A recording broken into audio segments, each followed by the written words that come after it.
Hello everyone, welcome back to my channel. In this video, we are going to learn solid waste management. What is a waste? Waste is any substance which has no use by the system or the organism that produces it. For example, cow dung is produced by a cow, but it is of no use to that cow. So, for that cow dung becomes a waste. But it is not a waste for us human beings. We use it for producing manure and we use it in our agricultural field. There is a need to find disposal mechanism for this waste. If you think there is no such thing as waste in nature, nature never created any waste. Most of the time, whatever we have as a waste is man-made. Waste can be a resource if you think it like that. It can be a resource for rag pickers as well as for the big industrialists. For example, if you check Business Today newspaper, you will find this news that Aurora Fibers is an industry which convert PET bottles into plastic yarn. By recycling 10 billion PET bottles, one can save 1 million square yards of landfill space and eliminate 0.25 million tons of carbon dioxide which is released into the atmosphere. Polyester fiber has huge market in industries such as automobile, beverages, food products. Why waste is our concern? Why we are talking about waste in this video? Because it has many dreadful effects on environment. We utilize landfills for dumping our waste. Whatever waste that is been generated from domestic sources or industrial sources or commercial sources is collected and dumped on a land.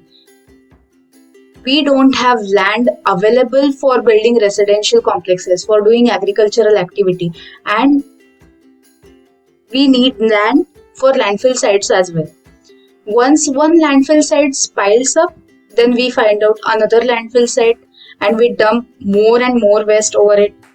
So, landfill site makes land unavailable for productive use, and sometimes landfills are created on wetlands.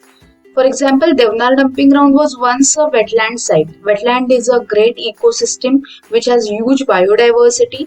We have already learnt in ecosystem topic that how much environmental significance wetlands have, how much biodiversity we can see here.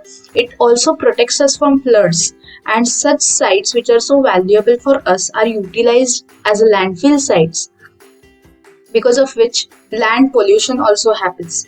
So when we mix dry waste and wet waste, which goes directly to the dumping ground, it secretes a substance called as leachate. Because of leachate, land gets polluted. This leachate also seeps out in the ground and groundwater pollution happens.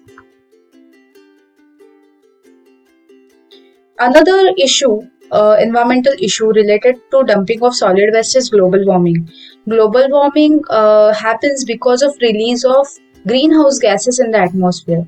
Now, carbon dioxide is one of the greenhouse gases, and this carbon dioxide is released in the atmosphere because of incineration of all the waste which is lying on dumping ground. So, this incineration releases CO2, which is a greenhouse gas. Plus, mixing of dry waste and wet waste releases methane gas, which gives us foul smell. This is also a greenhouse gas, which also causes global warming. For the concept of global warming, you can watch my previous videos where I have cleared all your doubts about global warming.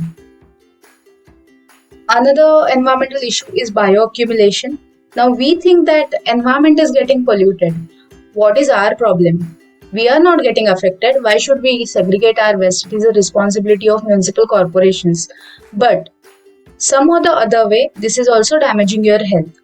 Because once you dump your waste in a dumping ground, and if this waste seeps out and goes into marine ecosystem, goes into water, then some amount of toxicants can get accumulated inside the body of an organism. So bioaccumulation happens when these toxicants get accumulated inside the tissues of plants or any other organism, and biomagnification happens when these plants, these producers which are having toxic substances inside their tissues, are consumed by primary consumers, that means those who are eating plants, and they are being consumed by secondary consumers, that means those who are eating primary consumers.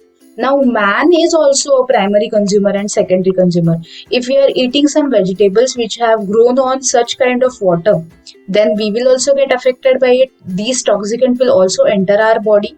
If we are eating fish or other seafood, we will also get affected by it because fish is getting it from the zooplanktons. Zooplanktons are getting that toxicant from the plants. So, any which way, it is going to come to us.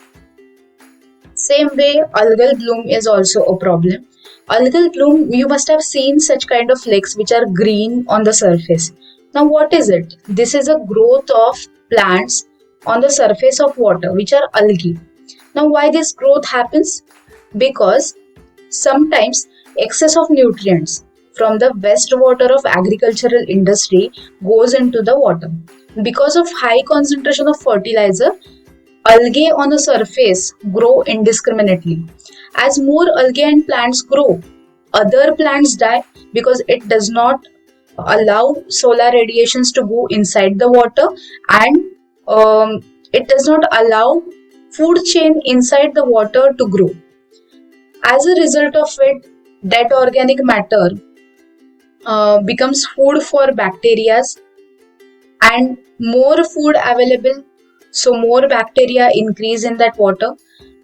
Algae after their death, some after some time, algae also die. After their death, they start consuming oxygen inside the water for their degradation process. So water become totally oxygen deficient, which we call as anoxic. Because of deficiency of oxygen, what happens is all the marine organisms, all the aquatic insects and fishes, they die. And this condition is called as eutrophication. So waste fertilizer, when through runoff or through leaching, if it goes into water body, then what happens? Algae grows, and algae blocks sunlight. Because of that, photosynthesis doesn't happen inside the water body and food chain gets affected. Algae, after their death and decay, they start consuming oxygen inside the water. It makes water anoxic. So this whole lake becomes dead lake or anoxic lake. One of the social aspect of mismanagement of solid waste is child labor and drug abuse. As you all know, rag pickers are collecting waste from these dumping yards. Most of them are children, and these children, instead of going to school, they are involved in such kind of activity so that they can earn money. Workers who are working with such kind of waste are working in very unhygienic conditions, and to tolerate that amount of smell which is coming from the waste, they practice drinking, smoking, taking tobacco, and such kind of drug abuse persist because of solid waste mismanagement. There are many health issues involved in waste generation. Because of waste which is lying on dumping ground, it becomes breeding sites for mosquitoes, flies, and other vectors of diseases, and it spreads many type of diseases. Respiratory illness people face because of incineration. Whenever there is burning because of smoke, most of the people suffer from lung diseases, asthma, and other respiratory illnesses. There are still primitive recycling methods are practiced. Workers who are involved in recycling are not given proper protective equipments. They many a times suffer from injuries caused by these recycling methods. People also face heart related problems. Those who come in direct contact with waste, they suffer due to bioaccumulation, biomagnification. Electronic waste especially, which has lead component, whenever, because of direct exposure, whenever people come in contact with it, they suffer from blood diseases, nervous system damage, kidney damage. Because of inhalation, leaching, also people face health problems. Another important aspect is flooding conditions. We always experience it in Mumbai. We never think that what can be the reason behind it. It is a natural phenomena. Heavy rainfall comes sometimes. Sometimes there is a high tide condition. Both the conditions, if they are coming together, then flooding will enhance. But this water doesn't have a space to percolate because there is no soil, everything is concrete. There is no drainage mechanism by which this water will get drained out and it reaches out to nearby water resource or nearby sea. Because all our drainages are choked with the plastic material, with the plastic carry bags that we use, this water does not get any chance to flow away and go into sea. That enhances the flooding condition, that enhances the intensity of these floods. Because of choking of drains, this flooding converts into flash floods and we face very dreadful effects of it. So how to manage this waste? How to reduce such kind of problems? So to know more, keep watching my second video, which will be on all the methods, effective strategies to manage this waste. Thank you for watching my video. Like, share and subscribe to my channel.